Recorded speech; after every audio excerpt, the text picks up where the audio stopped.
Yo, yo, yo, Surreal Talk Radio, your man, Calico the Surrealist from WPRK 91.5 FM Winter Park, kicking it at the dog with our special guests. Yes, indeed, man. I got a hot show lined up tonight. Gonna set this thing off with my surreal topic of the day. Got music from around the way. Got a throwback track, and my favorite part over all of that is the pump it or dump it. Y'all get to call in, talk to us about the music we playing and everything we saying right here on Surreal Talk Radio. All right, man, listen. Special, I got to clear my throat. You know what I'm saying? This is going to be a good one. I got to crack my neck, crack my knuckles, all that good stuff, man. Hey, whoo. All right, man, listen, man. We got a very well-known, this brother right here, man, very well-known in his line of work. You know what I'm saying? Award-winning, Hall of Fame, adult film star. We got the legendary one and only Mr. Marcus on the line. What's going on, bro? Yo. Yeah, man, you sound... Where the girls, where the hoes at, hey. where the strippers... Hey, come on now. We got twins. Hey, hold up, bro. Remember, we on the radio, man. FCC. We gotta do this thing nice and clean tonight, bro. All right. So yeah, man. Before we even get into it, bro, I just want to thank you so much for doing our show, man, helping us grow this platform, man, get it going like that. You know what I mean? Yeah, man. I mean, I love podcasts and or talking or conversation, and I think with that, we should be. Uh-oh. We getting a little more difficulty hearing you there. You clear now, but it sounded like a robot for a second. Yo, man, listen. Hey, man, let's get right into it with my surreal topic of the day, man, and then we get into this interview. I want to talk a little bit about my topic tonight is media interviews. Right, so want to know how you feel about doing interviews. You just kind of, dipped into that a little bit. Yeah, I'm here. Yeah. So, interviews, man. Club Shay Shay, Drink Champs, Joe and Jada, they got their thing popping. You was on Vlad TV, man. What you think about doing that interview? I love Vlad, and sometimes I don't know. I haven't seen it. I won't ever watch these things or hear these things ever again. If I come across them, I'll be like, ooh, wow. I'm always amazed at the era. With Vlad, I mean, me and Vlad go way back. That's like, I go back with him before he even did the podcast or the Vlad TV. Okay. Before that was even a thing. So I always get kind of mad because I feel like he owes me. I always feel like he owed me because I showed you what was possible. Hey, I hear you, man. Hey, man, stick your chest out. I understand that. All right, man. So, I know a couple performers in your field that don't like doing radio. I hit them up, seeing if I could get them on. They're like, nah, radio ain't my thing. You know what I'm saying? And I feel like maybe that might be because people in my position ask a lot of these like nonsense type of questions. And, so I want to ask you, man, like, what are some of the type of things that you like to talk about during podcasts or radio or things of that nature? I mean, I love everything. I love music. I love the culture. Music. Wait a minute. That didn't come out right. I love I guess I love our history. I love LA's history. I love music. I love the adult business industry. And having a conversation with people about that is a lot hard because a lot of cats don't.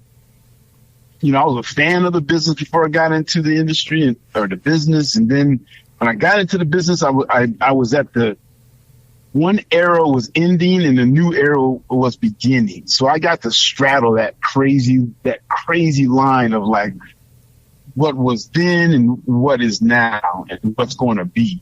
Right. And for me, that's like shit. That thankfully, that kind of opens it up for me. I can talk about the past, present, and what I think the future is.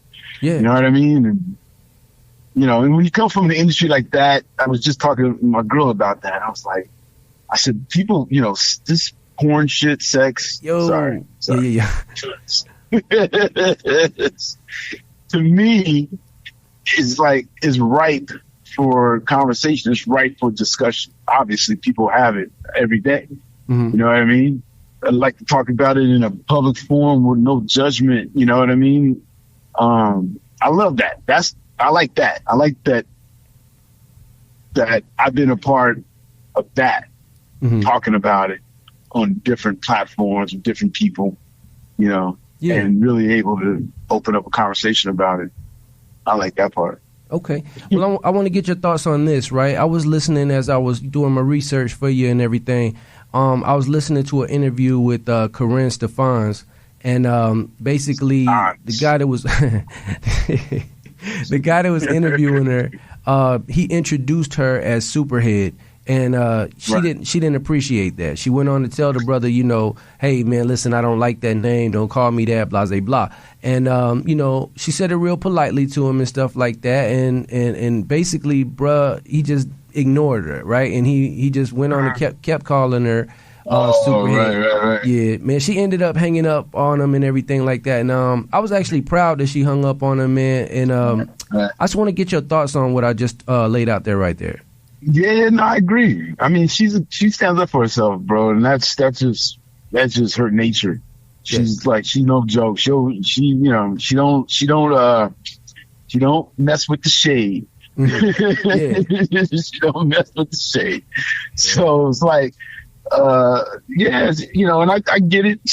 I was thinking when you were saying that, I was like, man, you know, here we are 24 years later, still talking about, you know, Superhead. Yeah. And I know she get tired of it. I know I get tired of it. I'm so tired. People ask me about Superhead. I'm so tired. Like, Jesus. Can't y'all just watch the tape and be happy with that? Yeah, but man. You know, people love to work, man. They should be happy. Well, you know, right? It's, you know, it's, I always say to myself, I said, man, if she just, you know, sat down for, we'd have a 10-year anniversary of the tape. Like, me and her sit down and we do like when they sit down and talk about the making of, we should just sit down and me and her should just chop it up at the 15th anniversary or the 20th anniversary of the infamous Smith tape. Yeah, man, you bugging out tonight, man. You bugging out. All right, now, we sit down with you. We sit down with Vlad. We sit down with both of y'all. Hey, man, that'd be dope. Do it. I'm with it. You know, I'm always open, man. But at any rate, man, I feel like, you know, people in my position, people in general, man, we all adults. You know what I mean? Like, people just need to be adults about the situation, especially, you know, respect. Right. You know what I mean? Like, I respect you. You know what I'm saying? You respect the platform. Respect, you know, p0rn. And so on and so forth, man, you know. But, I want to put this topic on the back burner, man, so I got enough time to chop it up with you. But what I want to do, man, since, you know, we're a hip-hop and R&B show, I want to actually get some musical critique. You say you like music. So, yeah, man, I want to play a local artist. We do this thing called Pump It or Dump It. And so I'm going to open up the hotlines, and anybody want to call in and talk about our topic, you know what I'm saying? We talk about doing media interviews. Anybody want to call in, give a shout-out to Mr. Marcus. We are on the radio, so no profanity. Please keep the calls brief so we can take as many as we can. Also, if you want to pump or dump the next song I'm about to play, the phone number is 407-646-2915. Again, it's 407-646-2915. Okay, Mr. Marcus, the name of the artist I'm about to play, he's from here, Orlando. His name is Trill Will, and it looks like this... The name of this song right here is called Bowling Ball, right here on Surreal Talk Radio. Check it out. We're going to come back and get your thoughts on it, all right? Cool. Big dog. Pretty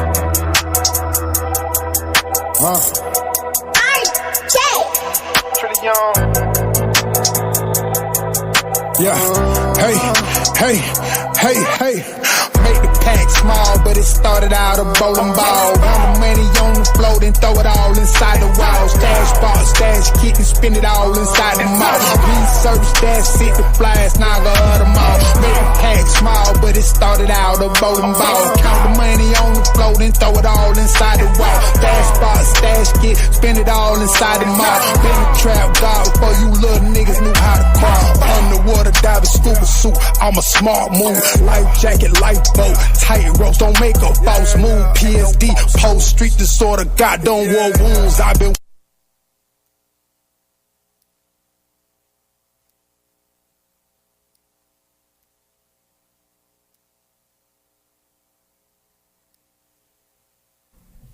It look like my man, he gonna dump himself. We ain't even get a chance. We back, man, Calico the Surrealist. I'm with my special guest, Mr. Marcus. All right, that joint right there, Bowling Ball. We tried to play it for y'all, man, but it just cut off. So, but yeah, man, let's see if we like what we hearing, Mr. Marcus. So far, man, you like what you're hearing there, or not enough? Or give me some feedback. Definitely not enough, but enough to say throw them bows. Like, he was throwing those words. He was throwing those words. And throwing those words like bowling balls. And they were hitting like bowling balls do. Hey, man. So what you think we should give him a shot, man? Should we pump this thing, dump it? What would you say? Pump it. All right. Pumping. All right, cool, man. I'm gonna just look around the room right quick. I got a room full. We're gonna see if we get some thumbs up, some thumbs down. I'm gonna give the people a chance. Hey, what y'all hearing? Something down. I got two thumbs down. Oh wow. Over here, my brother. You gonna thumb? You gonna save the man? Everybody. It's gotta grow. It's got to grow on some people, that's all. Everybody doing the thumbs down. All right, my listeners, we're going to give y'all a chance. 407-646-2915. Y'all save this man. In the meantime, we're going to get real live with Mr. Marcus and find out all about him.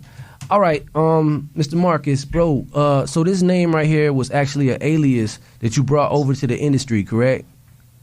Yes. Yes. All right, man, definitely. Yes. Man, this name, Mr. Marcus. We don't want to talk about that. Hey, we gonna talk about it, man, because this name, bro. In any event, man, this name right here was destined to be in this line of work, man. You made a name for yourself. We want to know though, man. Give us a little bit. What was What was you doing under the alias Mr. Marcus before what we know? I didn't create the Mr. Marcus until I got into business. The name I came up with was Marcus Love. Marcus Love. Marcus Love. All right. Yeah, that's what it was. And I said it just like that every time I said it. So I said, man, I can't keep saying it like that. I got to figure out something different. Okay. And truthfully, man, I was driving and the producer called and said, we got to put your name on the box. What do you want? And he said, is it still Marcus Love? And I was like, nah. And I don't know, it just kind of came to me. I said, nah, bro, it's Mr. Marcus. And he was like, Mr. Marcus. Ooh, I like that. I like how you laid it out. You said, so the man said, you got to put your name on the box. Yes, sir.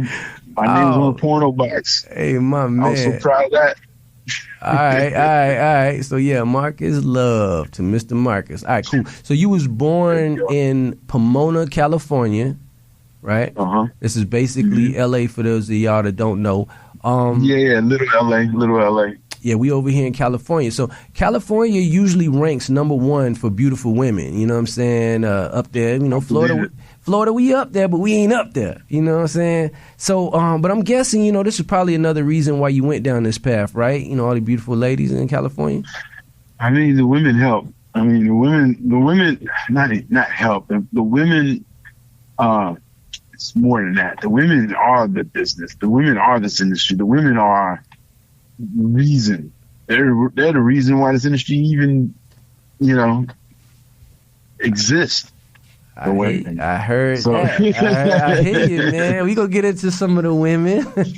My producer over there, I know he ready to get into that. All right, so but I want to ask you, man. Before the X-rated films, you were some kind of delivery man, right? Type of truck driver. Oh, right. Yeah. I used to deliver furniture. I was the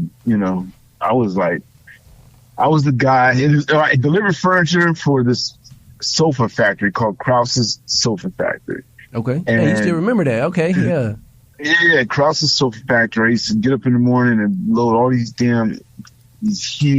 big sofa convertibles and deliver them to people's closets. That's how it was. Okay. And but it was more like I got what I liked was I drive this truck around LA. And, I pull up to these people's houses and I get a lay of the land. And I was like, I'm here to deliver your sofa. And, they'd let me in. If they were cooking, they'd say, here's a plate. If they bake some cookies, they would offer me cookies, chips.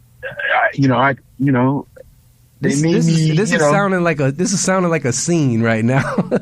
It could have been. It could have been.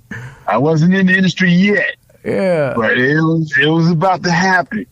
So at that time, it was about to happen. So at that time, would you consider yourself just like an ordinary type of guy at that time? Look, I still am, bro. I still am. Ain't nothing changed. Okay. I mean, the funny thing. Here's the funny thing. When I was growing up, I grew up in Pomona, and Pomona had and then I moved to Chino, and it was always racial. Yeah. It was blacks against Mexicans, Mexicans against blacks. And I was, 17, 18, 19 years old, dealing with all that. I wasn't really much of a fighter. I was more of a creative guy, an artist. Mm-hmm. Okay, fast forward. I get into the industry. I get pretty well known. All those Mexican gangsters, when they see me, they show nothing but love. I'm like, they all like Mr. Marcus, hardcore essays, and I'm just like, damn, we used to go at it. Hey, okay. Now it's all love. That's what's up. It's all love. That's what's up. All right, man. Well, let's take it back a little bit, man. During this time frame we talking about, you were single, no kids, right? Like no wife, no kids. Right. Okay. All right. Was it hard for you to find a wife? I mean, let me know if that's too personal. Nah, I was, you fortunate, man. You find somebody that want to be with you, yeah, that's a blessing. And luckily I found, so I've been blessed with several, to be honest. But it's she came along and she just really just connected in a way that nobody else had. Yeah, that's cool, man. Yeah, so I'm glad it happened. Yeah, man. That's what's up, man. That's cool, man. She embraced the whole lifestyle. That's cool, man. Yeah, sorta, kinda. Not 100%. No, I don't think any woman ever does. Yeah, I was trying to say, man, everybody have relationship issues, man. But I'm sure with this line of work, man, you gotta be able to do something to pull it off. It was rough, right? It was rough. It was many nights. It was like, I need to stop. We cool. We're still cool. We're still friends to this day. But yeah, she went through it with me for sure. Emotionally, yeah, she did. Right. So how did you balance that? Like, how did you balance, the line of work with your real life? I mean, I never had no problem like taking care of my family or my kids. I mean, I was making a living. I was making good money that was enough to take care of the family. So, for me, it was a job. For me, it was work. It was great work. It was fun. Sometimes you show up on set, you just eat. The hardest thing is you say yes to a job, you accept it, you get there, and they're expecting you a certain level of performance. Yeah. And you just don't deliver. Those are the days where you feel like, yeah. It's a job. Yeah, man. I definitely want to talk about some preparation a little later on. I want to kind of go back a little bit, talk about your childhood. Would you consider yourself a good childhood, or you think maybe you experienced some things a little too fast? Want to talk about that? What do you mean fast? I mean, like maybe you've seen some things. Porno on the kids' channel? Yeah, maybe you kind of got involved, kind of sexually a little too early. Right. I don't know. You know what? My backstory is I used to, when models would come into my office and want to, become an adult performer, we had a questionnaire that somebody else created, but it was a weird questionnaire where one of the questions was, what do you like and all this other stuff, and when was the first time you had sex? Mm-hmm. And he's a psychological type of dude. So coming from him, it was like, yeah, I get it. He wants to get right down to it. And the common number was, an average number was 13, 14. Mm-hmm. And this was 15 years ago when he did that. And when I saw that 15, 20 years ago, and I started seeing stuff like that, I don't know what it's like now. I know when I was young, my hormones were firing. They were firing. I liked girls and I wanted to be around girls, and my body responded to it accordingly. And so did they. So, for me, it's just like getting into the industry. I always wondered, like, damn, what would life have been like? I probably would have been a sexual person no matter what happened, no matter, you know what I mean? But being in the industry, it allowed me to be the sexual person that I turned out to be. Right. Nah, I get it. Which is still, the jury's still out. if I'm morally redeemable. I hope so, but I don't know. Hey man, we gonna try to get to it. So let's talk about growing up as a kid a little bit more. What did you want to? What did you want to be growing up? Like as far as like everybody be like, I want to be a fireman or something like that. A football player, boxer. Like what type of thing did you want to be? Or because I know this wasn't the dream.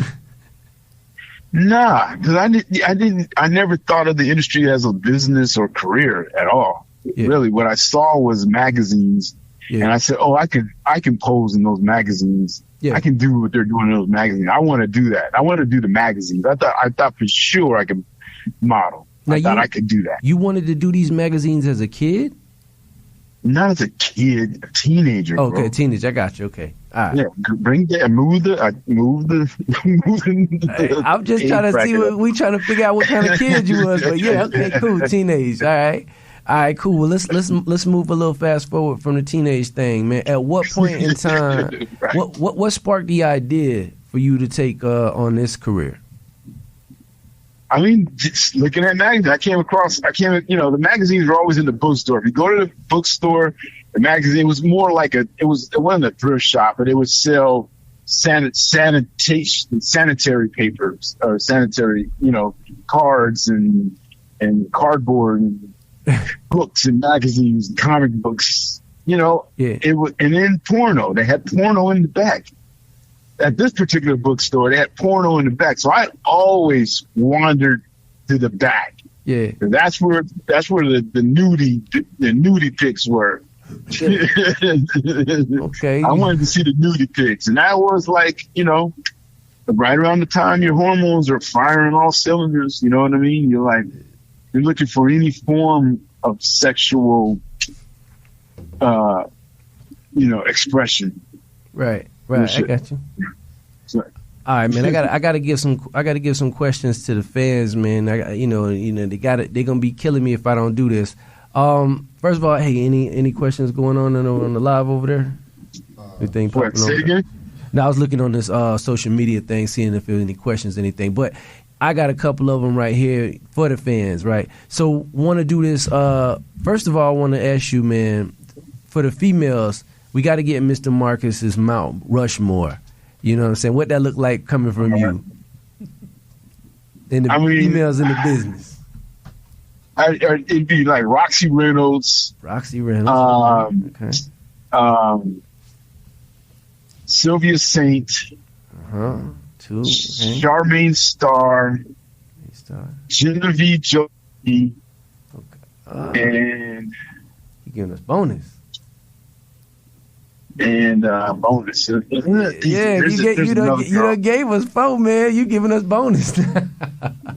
Okay. Right. We good. I mean, one for the road. Probably. Man, I mean, there's so many different energies, Remember Mariah? There's a girl named Mariah. Me and Mariah me and her had obsession. Obsession was the first girl that I had any kind of chemistry with. Okay. Obsession was. All right, that's a question right there, man. That was a good one. Let's get the fun going a little bit more. Let's take it to another level, man. With this VERZUZ. I'm gonna put 2 names out there, man. I want you to pick one. All right, we're gonna really get into Mr. Marcus' taste right here on this one. All right, so I'm gonna go with Alicia Tyler, rest in peace. All right, versus Pinky. I mean, Pinky, because Pinky is just. I love Pinky. She's a powerhouse, and she just keeps going. She's strong. She's good people. Rest in peace. Alicia was awesome and an really was real sweet, man. Good that young. Yeah, definitely for her, definitely. Yeah, man. So it sounds like you're going with Pinky on this one, right? I mean, exactly. You got to choose. Okay, Pinky. All right, next round. Bethany Benz. That's a weird weird mix. Pinky needs to go up against like Cherokee the Ass or something. You know? Oh, yeah. All right, so there we go then. Now where you going with that one? And Pinky again. I love Cherokee. I think Cherokee's a powerhouse. Okay. She's just like Pinky in terms of business, like loves her fans, and can take the D. The D.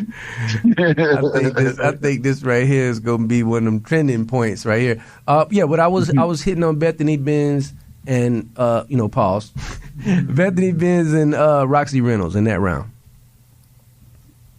Roxy, I like Bethany. Bethany's a little quirky. She's special. She's very special. And her accent, her body, she's like, when you look at her and what she does is two different things. And you have two different thoughts going through your head. For me, I did. So I love her. Actually, every time I see her, I'm always happy to see her. Like always, because I feel like I was like her first. I was her first, and I was one of her to break her in and kind of, have fun with it. You know what I mean? Like she had fun with it. Me and her had fun. Okay. We had a lot of fun. But in any event, you choosing Roxy over here. I got you. But because she is just a dope powerhouse, hell of a businesswoman. I like that part of them. I like that part of when they do their business. Okay. They handle their business when they do the industry and don't let the industry do them. Right. Well, man, listen, I think we could do this part right here all night long, but I'm gonna just hit you with one more. I think this one is a strong one. One more, man. Right. Lacey Duval or Corinne Stephans?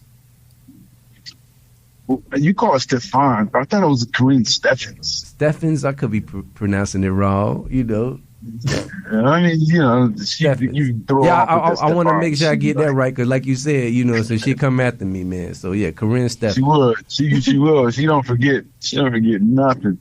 I think you're trying to buy some time on this question, though, man. Like, you said Corinne and Lacey Duval. Yeah. Lacey's cool. I love Lacey. Lacey is actually that's crazy you pair them two, because they're just in two different categories as far as I'm concerned. Oh, okay. But here's the deal.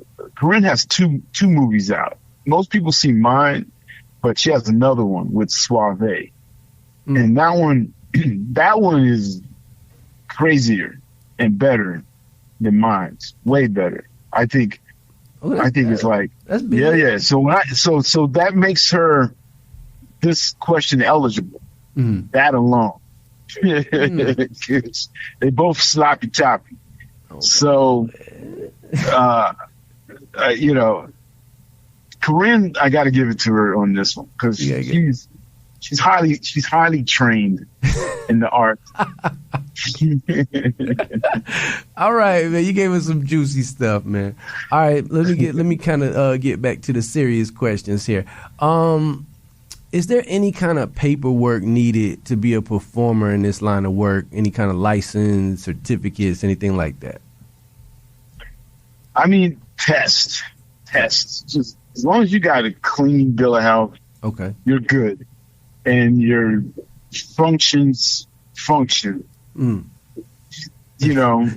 Then get that, write that down. Then you're halfway there. You're halfway there. Right.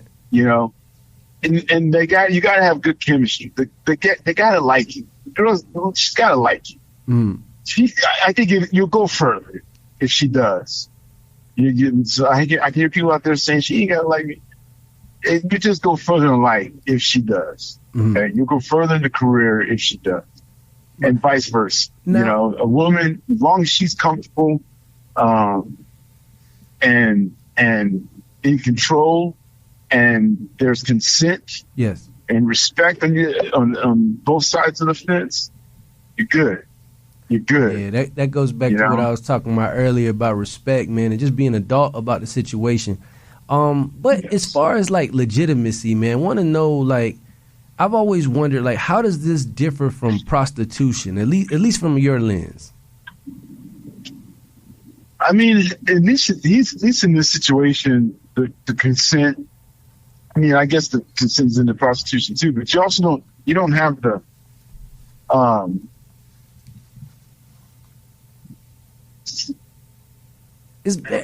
glad you got a good pause on this, because that's always been a hard question for me to ask. You know, I always wondered about that. I think there's elements. I mean, I used to get called a male prostitute. I mean, I've had people call me that. So yeah. I was like, I don't feel like one. Because in essence, you're getting paid for, you know, so that's what. I mean, we show up, there's a makeup artist, there's usually catering on the set, you know, there's camera, you know, you're getting paid, I don't know, to not maybe is a significant amount of money, you know, there's a test involved.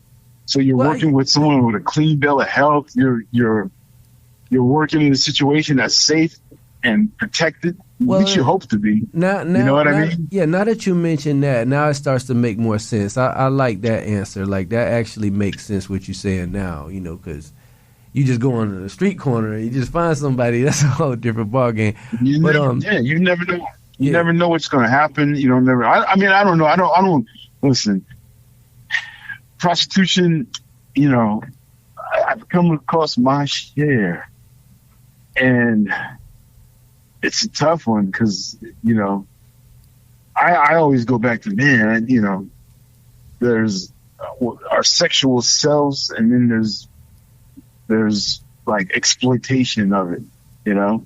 Yeah. And I think I was lucky to be a part of the industry that was, you know, we weren't perfect, but you know, you couldn't perform in this and then they start doing disclaimers like, hey, if you're going to do this, you know, are you aware of the people that are going to see it? And are you aware of the testing? Are you aware that, you know, this won't be just broadcast here in America? Yeah. You know what I mean? Like, you consent to all of that. You know what I mean? And once you've agreed, proceed. You know what, man? If I had a different type of show, I would like to get into like how you actually monetize this thing. But I think that'd be cutting the line from my show here. I'm FCC. But let's talk about how you got started, though, man. Back in 1994, you know, you went from being a performer to being a director, and things like that. Do you remember your first set of performers when you was your first film you directed? Yeah, my first film. Let me see. Oh man, I can remember. Like I was my first movies. I was directing. Some of my first movies were like Mr. Marcus's Neighborhood. So I was getting a lot of first timers. Wesley Snipes comes to mind. Like I remember. Wait. I remember. You said Wesley Snipes? Wesley Pipes. Oh, sorry. Okay. Okay, I was going to say, boy, you hit it out the park on the first film. Then where Wesley Snipes? Wesley Pipes. All right. Okay. My man said Wesley Snipes. All right, Oops. I gotta calm down. All right, so yo, what kind of production setup did you have? Well, let me ask you this before that. What do you prefer? Do you prefer performing or you prefer directing? Great question. I really like performing. I like when if I'm locked on in, like I miss that. I miss like locking in, coming onto set, seeing somebody, locking in, seeing if we got chemistry, and then really like letting go of all inhibitions and performing. Like, you know, if we're going to, like knowing that, okay, we got chemistry, and we both want to do this. Oh, okay, this is going to be art, and create that. You know what I mean? Like, I love that. That's numero uno.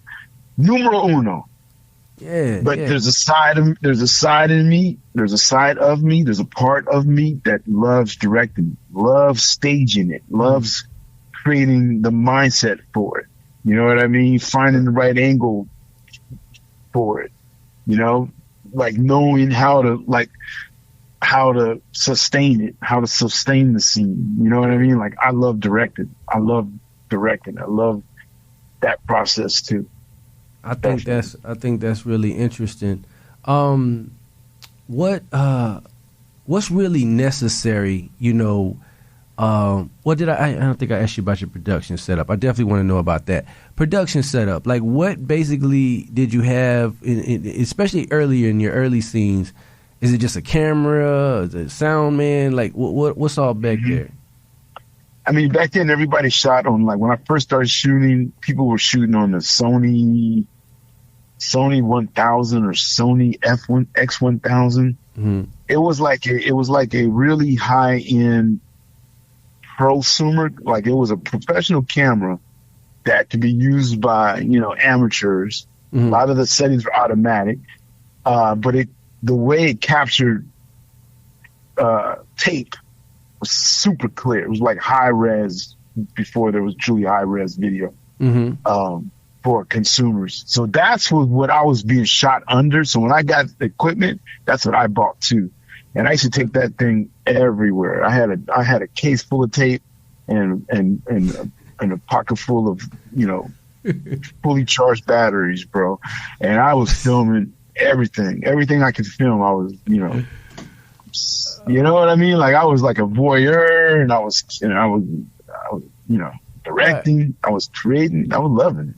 Right. So Sony camera. You talk to us about the camera, but what all is actually necessary? You know, of course, besides the obvious, you need the lady. But what is actually necessary for a production like this? I mean, for a good production, good lighting, creative location. They need to be able to put their legs and their arms and their butts and their, you know, and the feet. Mm-hmm. In places that are comfortable, but also visually dynamic, so that the camera can get in there and see what it wants to see. You know what I mean? Mm-hmm. That's important lighting. You know, usually there's going to be a guy who's got a boom mic on there, so we can get all the moans and groans, and you kind of want to get a camera guy that knows how to like stay out of the way, be in the way at the same time. Yeah, I hear you, man. All right, so we talked about you as a director. Let's talk about you as a performer, right? Were you just naturally comfortable on camera, or you know, what was the process like in the beginning? I told somebody that I was comfortable. I was real comfortable. Oh, just off rip, you was just like, let's get busy. Yeah, pretty much. Pretty much. I didn't expect cameras? That. Okay, cool. I love cameras. Let's go. Okay. Yeah, man. I didn't expect that answer. That's cool. So you just natural with it. All right. One of your signature looks is the hat. Mm-hmm. Right. People just kind of made this a thing, right? Like, when did you know that the hat works for you? I mean, it's funny, man. I still, to this day, I still wear them like crazy. Man, I don't know. Was it a conscious thing to wear the hat, or how did that? Say again? I said, was it a conscious thing where you like, I'm gonna make this a thing, or did it just become something? It kind of took a life of its own. The truth was, I had, when I started, I had a half a curl, had a fade, a curl. It was like a curl with a fade on the side, and that was what the style was in 93. Oh, okay. I'm starting to see like I'm guessing like a NWA Ice Cube jerk, or was it kind of more so the Pretty Boy haircut? It was trying to be full force slash. Trying to be full force, man, and it was messy though, and I just never got there. Jesse Johnson, you know, I just couldn't get there. I'm ready for the world. I was trying, and my hair couldn't grow. All right, man. So no, I was hopeless. I was hopeless, and then I shaved my head off because the grease. Yeah. My girl hated the grease on the pillowcase, drove her crazy. So you figure you just kind of slap a hat on there. Yeah, I shaved it, and I hated. And truth be told, is I hated the way my head looked. I just looked at. I didn't like the bald head. I was like, no. And I was young. I was young, and I shaved my head, and I thought my hair was gone. It wasn't gonna grow back. It was just like I was young, and I was just like not in love with my head. So here comes the hat. The hat was like saved. I can save myself with a hat. A hat saved my life. Yeah, man. I think everybody kind of without you wearing the hat, is like, they don't want to see it. They don't want to see the film without the hat. Let me ask you this though. How do you prepare for a film? That's funny. I get the right hat on first. Oh yeah, okay. Gotta get the right hat. Yeah. Yeah, that's key. That's always key. You just get it, and then you just kind of start flipping switches and seeing what turns on. You feel me? Like, sometimes I got like a mental Rolodex. I just got quirky things going on. I call it quirky, kinky things. So there's quirky there with a little kink to them. Quirky, we're human, man. So I guess we're all a little quirky. At least I hope I ain't the only one. Yeah, but in any event, that hat is important though. Definitely need that. So, yeah. The hat first. The hat comes out, and it just kind of sets the mood after that. Okay. Let's talk about male enhancement pills. Have you ever used any of those on set, or is that not allowed? I mean, it's encouraged, definitely. It's encouraged like a mother. Okay. But I tried one time. I used to say I never took it, but I had to be honest. I took it one time on set. I showed up. They had another guy that they had booked. That guy decided to not work. He decided to go do another job.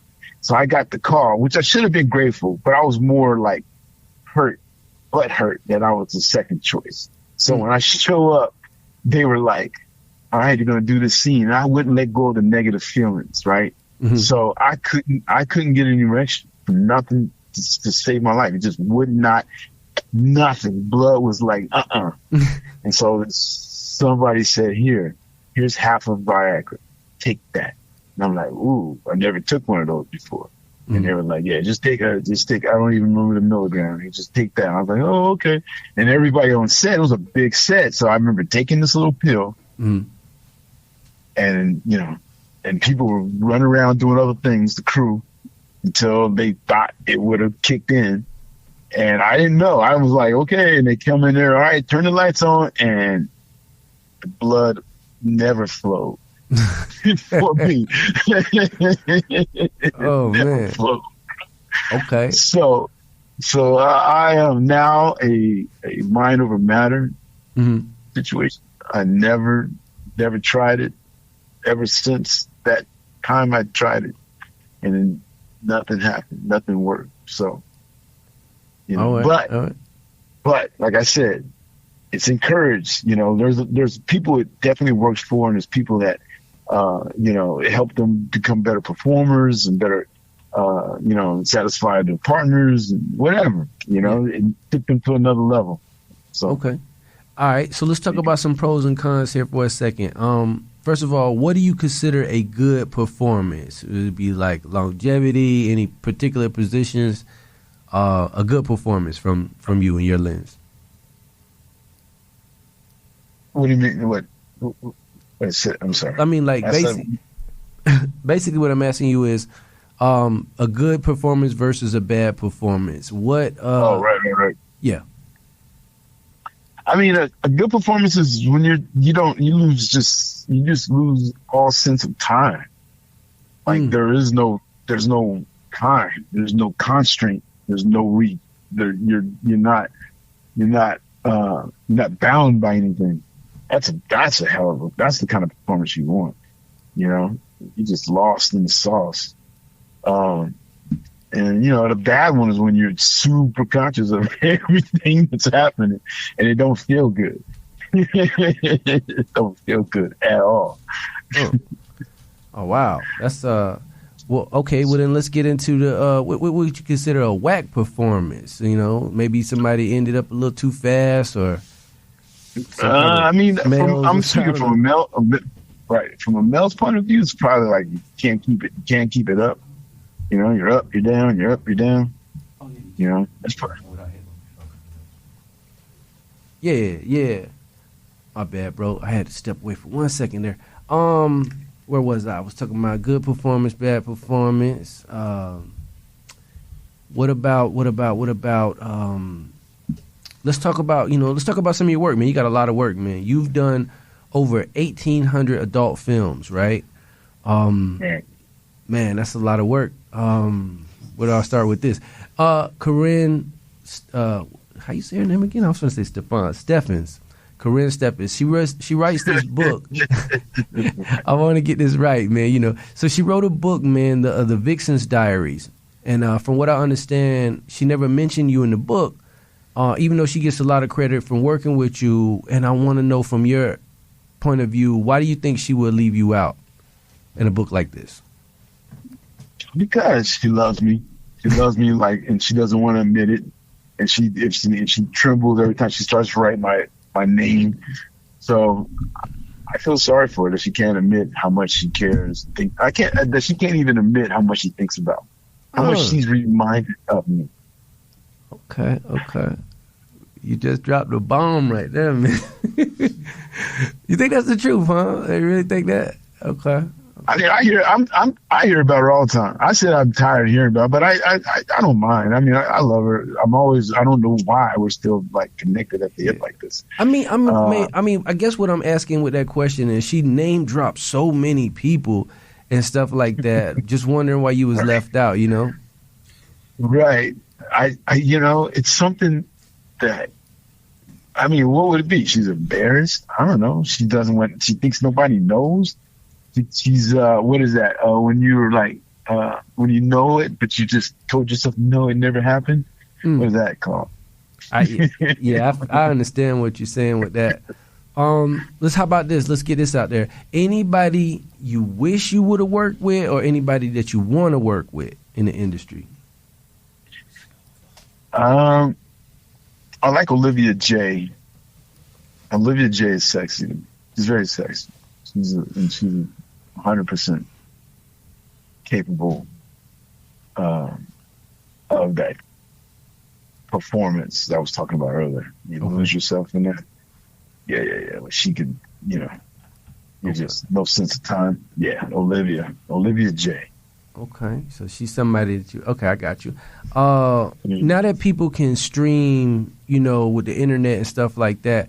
Now that people can stream your videos here, is that better or worse for you? Seem like you guys lose a lot of money with that kind of access. Well, it depends on how you handle your business. Basically, how you structure it, because it's a job. For you to benefit from streaming means you need to have a platform that has you as the benefactor of the stream. Now you can do that with affiliates, or you can do it on your own and build your own site. And what comes from that, you can even utilize OnlyFans, since they have a paid method and 225. They already have all that in that's part of their infrastructure. So then it's about curating your audience or your fan base or your content for that fan base, and just how you introduce it, how you market it, how you sell it, how you distribute it, how are you, and then you got to handle your business on the flip side and create more of it. And so that's where the job comes in, setting it all up, getting it, building how you want, but making the machine run, you got to shoot the content. And I think that's where you can, as a performer, you can benefit from that financially, because your fans will pay you directly. You know what I mean? Yeah. The platform will take a percentage, but you set that price, and you determine the value of your content. Yeah, and I think that, and you have more control and say over the content that you want to create. Yeah, I like that what you just said right there. It sparked me to ask this question right here. What do you think, keeps your fans wanting more from Mr. Marcus? Because I'm a cool cat. I'm a cool kid. I'm a cool kid from California. And I got into the adult business before other people were even, had an idea or concept of what it was. But when they came around and saw it, I was the one they seen. Mm-hmm. And so the fact that I'm still here, I think they know there's unfinished business too. I think that's the other thing. There truly is. Like there's one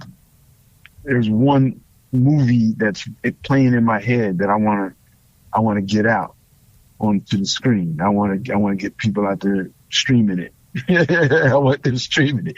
I got a movie that I want to put out into the stream.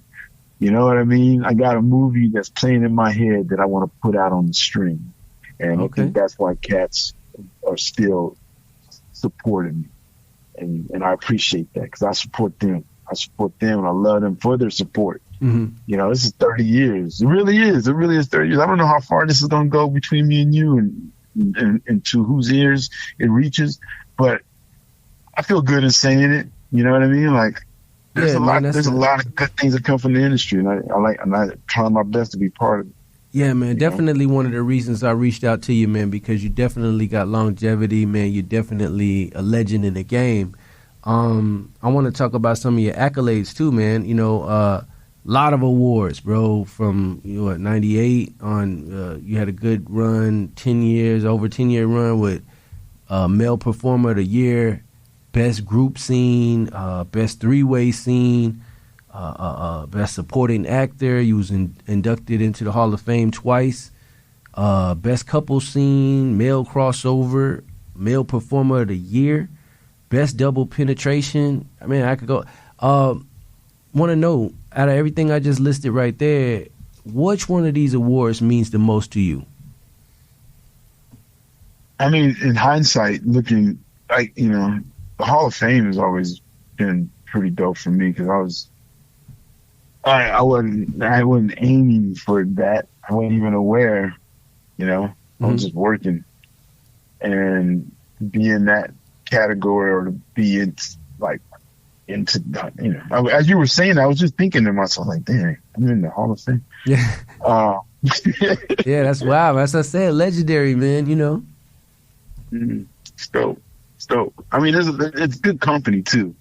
And there's so many more that need to be in the Hall of Fame. There's so many other brothers and sisters in the business who are like, like Hall of Fame bound. Mm-hmm. You know what I mean? Like, there's cats that just really brought things to it that, Yeah, like who would you say is how they phrase it? When they don't really get they just due. Right. I mean, there's Anna Fox is dope. Underrated. That's what I was looking for. Like, who would you say is underrated? Underrated. Ray Black is a cool cat. Richard Mann, good dude.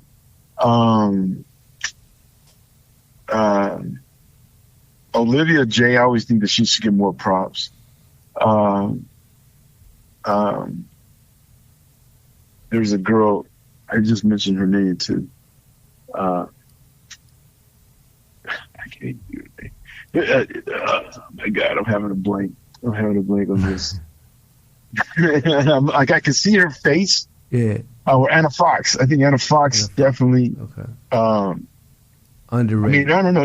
There's a bunch of white girls that are like, I don't really know their names. I just when I see them, I'll be like, oh, she can take it. She can take it. Okay. Let's see, man. I'm trying to crunch in a couple more things in this hour. We talked about a lot of the pros. Would you share with us some of the cons or, things that you wish was different in the industry?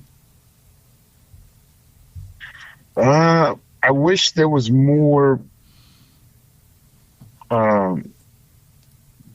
ownership amongst the performers of their work.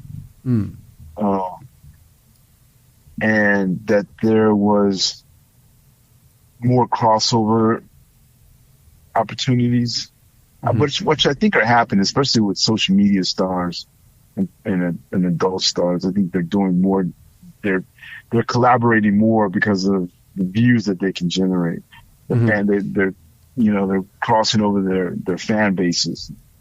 So I'd love to see those things thrive, and see more adult stars get into the conversation, and maybe bring back more magazines, bring back the photo shoot, bring back the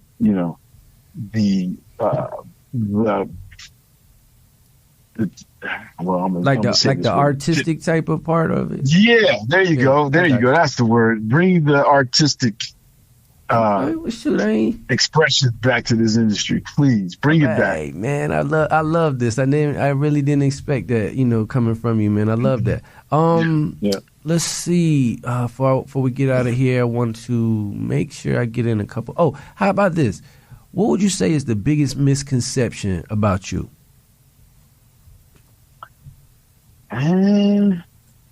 That I am not washing my hands. Okay, break that one down for me. I'm that one over my head all right now. People. I was thinking about the other day. I was like, man, I've reached out to somebody. I shake a lot of hands and give poems. People always want to hug, take a picture, whatever. And so I remember walking up to some dude. He was like, "Oh, I'm a big fan." And I go to shake his hand, and he's like, "Did you just what? Did you just do it?" I was like, "And if I did, I would have washed my hands, bro." Okay. You know what I mean? Like, all right. So I don't know. So that was a little thing. That was a little thing. But I guess I don't know what it is. I don't know what people think. I've been on the circuit for as long as I've been in the industry. Yeah.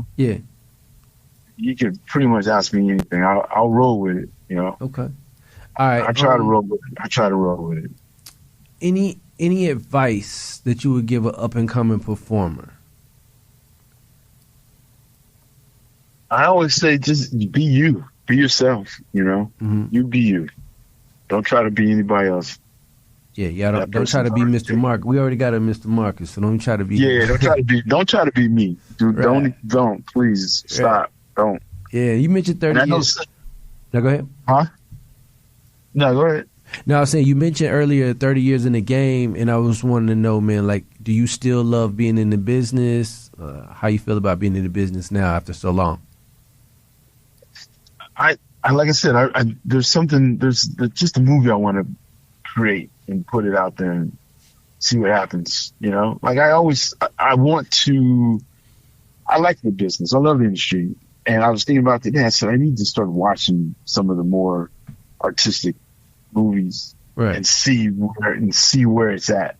I think about my era and the things I want to do. Yeah. But there's so many different voices in the industry now that all have the gift of of filmmaking, have the gift of creation. Same as when I was making Mr. Marcus's Neighborhood, now cats are doing it, with their cell phones. Right. And it's dope. It's dope. Okay. I want to come back. I want to make a movie in 2026. I want to see what it's like to make a movie in 2026. What would I do differently? You know what I mean? If I did perform, how would I perform differently? Or would I perform on a higher level or a lower? I mean, what's changed? Do I still have it? You know what I mean? Can I still put it down? Can I still create chemistry? Yeah, you know what I mean? I feel you, man. Especially with us getting older and everything. I understand. I got two more questions I want to get up out of here before we get out of here. Want to ask you, this one for the fans, man. What's next for Mr. Marcus? Like, what can they expect? A movie. Yeah, another movie and a lot of business opportunity, like film, more filmmaking, put it just like that, more filmmaking, more conversations like this, bro. Hopefully a bunch of comedy because I want to laugh. I want us to keep laughing.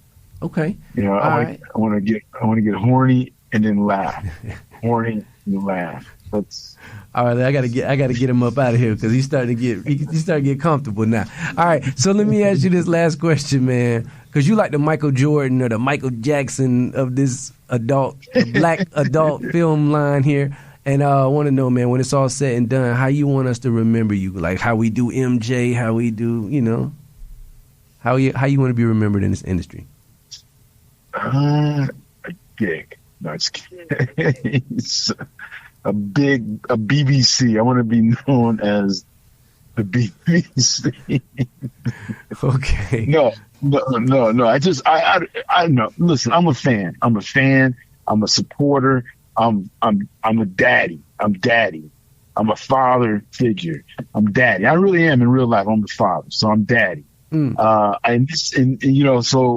I feel like they're just like, a cosign. I will cosign. If you dope and you need a cosign, I got you. Okay. You know what I mean? You need anything. You need a connection, a connect that I can help make happen. You got it. You get it. 100%. All right, man. I gotta get up out of here, man. But I sure enough appreciate your time. I want to give you time to give your shout outs. Drop any social media, any upcoming events, any upcoming things you want the world to know, anything like that, man. I want to give you time to do all of that right now. Yeah, I mean, I want to give a shout out to my mom. I want Pomona, my dog Princess. She passed away, but a long time ago. But she made me the man that I am today. AKA Mr. Marcus. AKA Mr. Marcus for all social media platforms. I love lasagna. I love banana pudding. Fried chicken is my weakness. And so if you can cook, girl, you can cook fried chicken, you got a big booty. There's plenty of opportunity for us to celebrate you. Okay, all right. So you're a back man versus a chest man, huh?